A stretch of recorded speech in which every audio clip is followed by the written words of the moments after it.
안녕하세요. 힐링닥터 사공준교TV의 사공준교입니다. 구독, 좋아요, 알림은 사랑입니다. 방금 우울증의 원인은 무엇인가라고 질문을 주셨는데요. 병의 어떤 원인을 말씀을 하나로 드린다는 것은 우울증뿐만 아니라 모든 병에서 굉장히 힘이 듭니다. 제가 우울증 원인을 말씀드리기 전에요. 우리 흔히 알고 있는 대중적으로 흔히 알고 있는 당뇨병에 대해서 한번 말씀을 드려볼게요. 그리고 우울증을 설명을 드리는 것이 좀 더 이해하기 쉽지 않을까 생각을 해서인데요. 당뇨병 환자가 쉽게 말하면 뚱뚱한 사람이 당뇨병에 잘 걸릴까요? 아니면 야유인 사람이 잘 걸릴까요? 네, 그렇습니다. 당뇨병은 뚱뚱한 사람이 걸릴 확률이 높습니다. 그렇다면 뚱뚱하다고 당뇨병에 다 걸리는 것일까요? 아닙니다. 야유했다고 당뇨병에 걸리지 않을 것일까요? 그것도 아닙니다. 무슨 말이냐면 확률입니다. 확률. 뚱뚱하다는 것은 당뇨병의 위험인자인 것이죠. 정확하게 표현하면요. 예를 들면 뭐 담배 같은 경우도 마찬가지잖아요. 우리가 담배가 폐암의 원인이라고 알리기까지 수많은 세월이 걸렸지만요. 그러나 정확하게 말하면 담배도 폐암의 원인이라는 단어보다는 위험인자가 맞는 것이죠. 왜냐하면 담배를 피우는 사람은 다 폐암에 걸리는 것입니까? 아니잖아요. 담배를 안 피워도 걸릴 수 있잖아요. 다만 확률이죠. 어떤 사람은 이렇게 이야기하죠. 뭐 우리 할아버지는 담배를 소위 골초였는데 폐암에 안 걸렸다. 그래 나는 피운다. 물론 그 말도 맞진 않지만요. 그래서 이게 확률이라는 것입니다. 예를 들자면 우리가 우리나라 사람 아니고 서양 쪽 사람 같은 경우에는 굉장히 뚱뚱해서 당뇨병일 것 같은데 생각보다 우리나라 사람보다 당뇨병이 덜 걸리는 것이거든요. 이 말씀은 뭐냐면 우리나라가 당뇨병에 걸릴 좀 의학적으로 생물학적 취약성이라고 그러거든요. 그것이 있는 것이죠.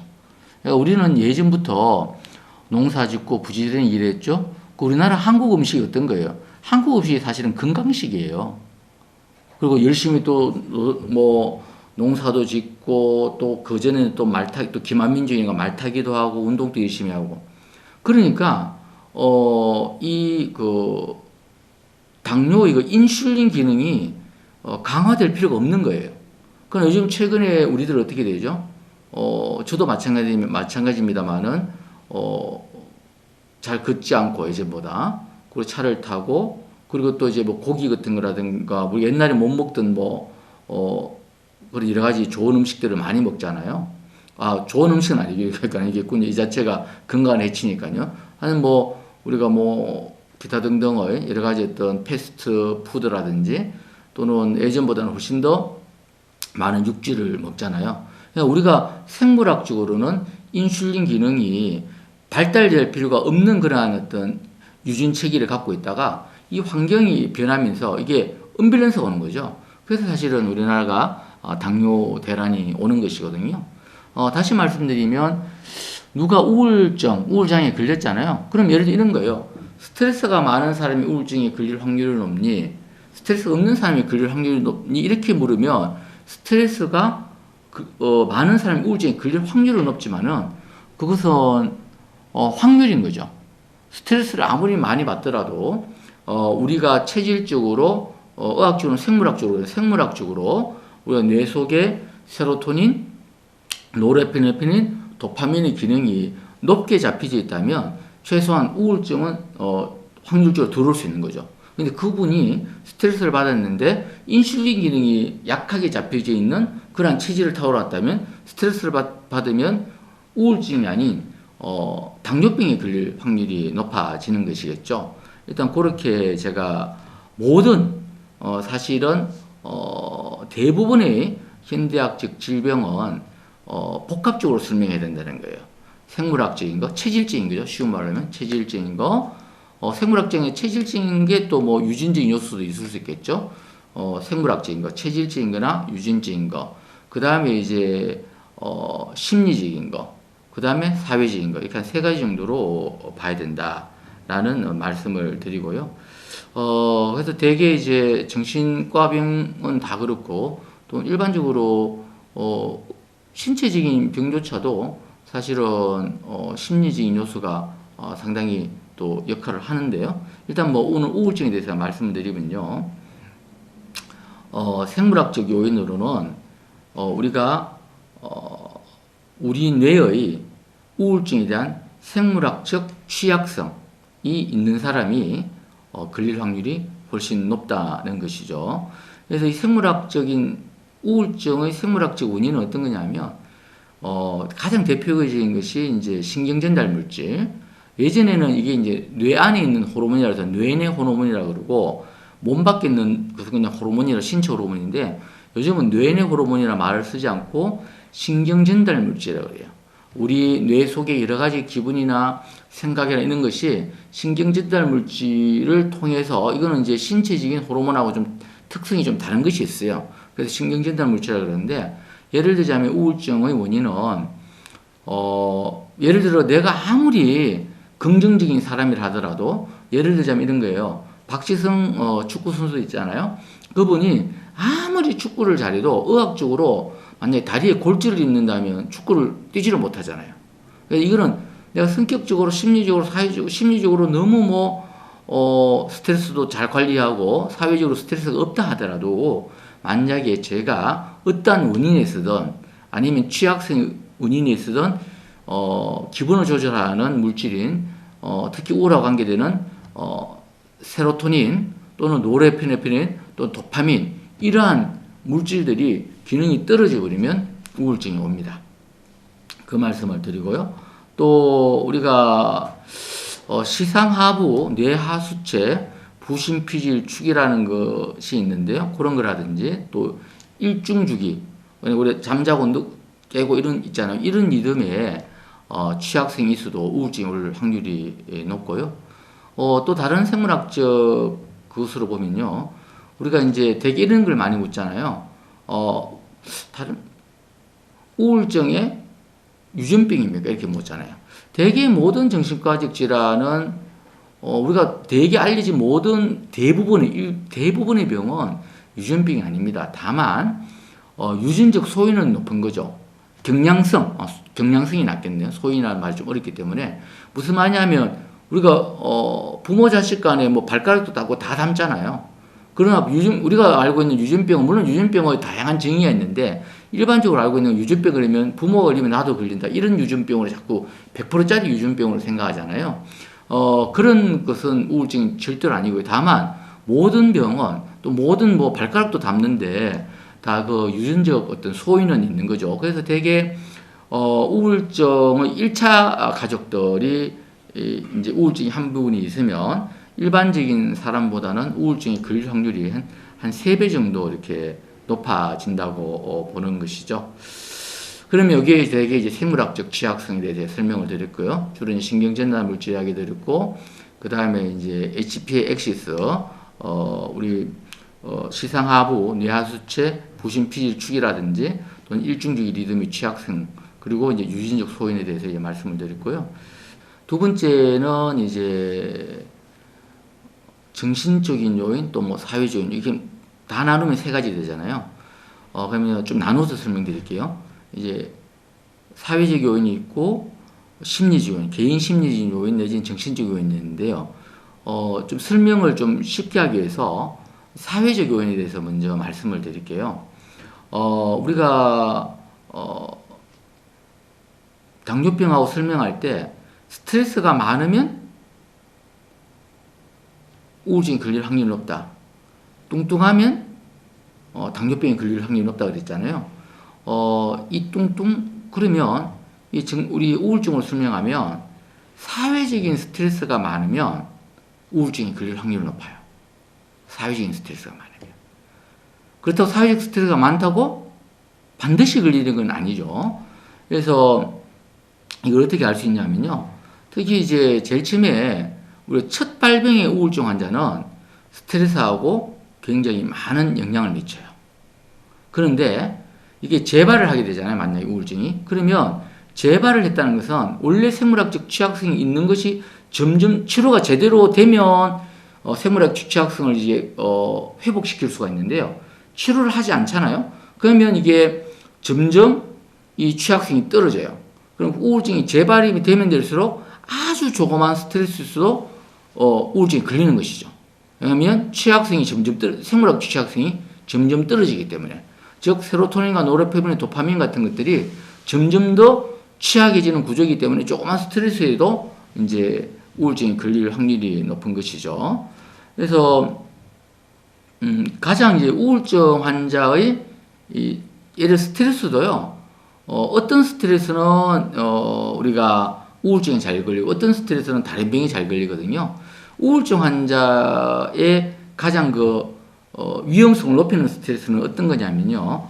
대개 한마디로 말하면 상실이에요. 영어로 말하면 LOSS, 로스고요. 우울증 환자가 우울증 환자의 위험인자죠. 정확하면 우울증 환자의 위험인자의 스트레스가 어떤 거냐면 상실이거든요. 예를 들어 볼게요. 사랑하는 사람의 죽음, 이것도 상실이죠. 사랑하는 사람과의 이별, 상실이죠. 안 죽더라도 사랑하는 사람하고 어쨌든 관계가 끼어지면 상실이죠. 배우자, 부모, 자녀 등 이렇게 이런 상실적인 거예요. 그 다음에 우리가 이제 직장을 잃잖아요. 이것도 상실이죠. 직장을 잃은 거죠. 지위를 잃은 거죠. 직업을 잃은 거죠. 그 다음에 이제 이게 돈을 갖고 있다가 이게 뭔가 잘못돼서 이게 가난해지는 거죠. 이것도 경제적 상실이죠. 또는 건강한 사람이 건강을 잃어버린 거예요. 건강의 상실.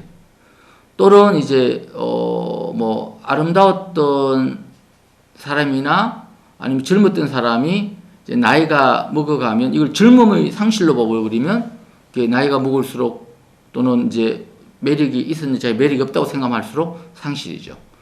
또는 자존감이 강했던 사람이 자존감이 낮아지잖아요. 자존감의 상실이죠. 또는 왜 이사 가는 경우 있잖아요. 이것도 이제 우울증을 높이는 위험인자의 사회적 스트레스 중에 하나거든요. 왜냐하면 친밀한 곳의 상실이죠. 이런 것들이 이제 사회적 스트레스이고 이런 것들이 우울증의 위험성을 높이는 이제 사회적 스트레스이고 그러면 우울증의 위험성이 높아지는 거거든요. 그리고 이제 세 번째가 있잖아요. 방금 말씀드린 좀 전에 말씀드린 제일 첫 번째 말씀드린 생물학적 취약성 말씀드렸고요. 이제 사회적 원인이자 사회적 취약성 말씀드렸고 이게 사회적인 건 스트레스 많이 받을 스트레스를 이야기했고요. 또 하나는요. 나의 정신적인 거, 나의 심리적 요인이 있어요. 무슨 말이냐면 사실 생물학적 취약성을 올리기는 쉽지 않죠.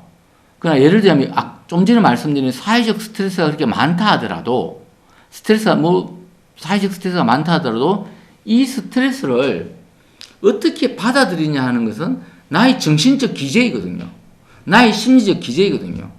예를 들자면 우리가 어떤 스트레스를 받았을 때 대표적인 스트레스하고 또 밀접한 관계 있는 병이 PTSD라고 포스트 트라우마틱 스트레스 디소더 외상후 스트레스 장애잖아요. 트라우마라는 말은 큰 스트레스라는 뜻이에요. 정신의학에서는요. 그럼 큰 스트레스 받으면 이제 스트레스 장애가 여러 가지 증상이 온 걸 PTSD라고 하는데 사실 우리가 한 가지 알아야 될 것은요. 포스트 트라우마틱 그로스도 있어요. 큰 스트레스, 외상후 성장. 어떤 스트레스가 반드시 좀 전에 말씀드린 그런 여러 가지 어떤 상실이라는 스트레스를 내가 잘 관리를 하고 의미를 재부여하면 스트레스가 안 되는 것이죠. 다시 말하면 정신적 기제가, 다시 말하면 스트레스 관리가 높은 사람은 우울증 걸릴 확률이 줄어들 수 있다는 것이죠. 스트레스 관리를 다른 말로 하면 회복 탄력성, 레질리언스죠. 이 레질리언스가 좋아지면 우울증이 걸릴 확률을 줄여드릴 수 있다는 거죠. 그럼 이 어떤 정신적 기제, 심리적 기제, 심리적 요인은 우리 노력 여하에 따라 될 수 있는 거잖아요. 예를 들어 우리 노력 여하에 따라서 근육이 키워지듯이 노력 여하에 대해서 마음 근육이 키워지는 거거든요. 그러면 쉽게 말하면 마음 근육이 키워진다는 것은 의학적으로는 앞쪽 머리에 전전두엽의 피질이 두꺼워지는 건데요.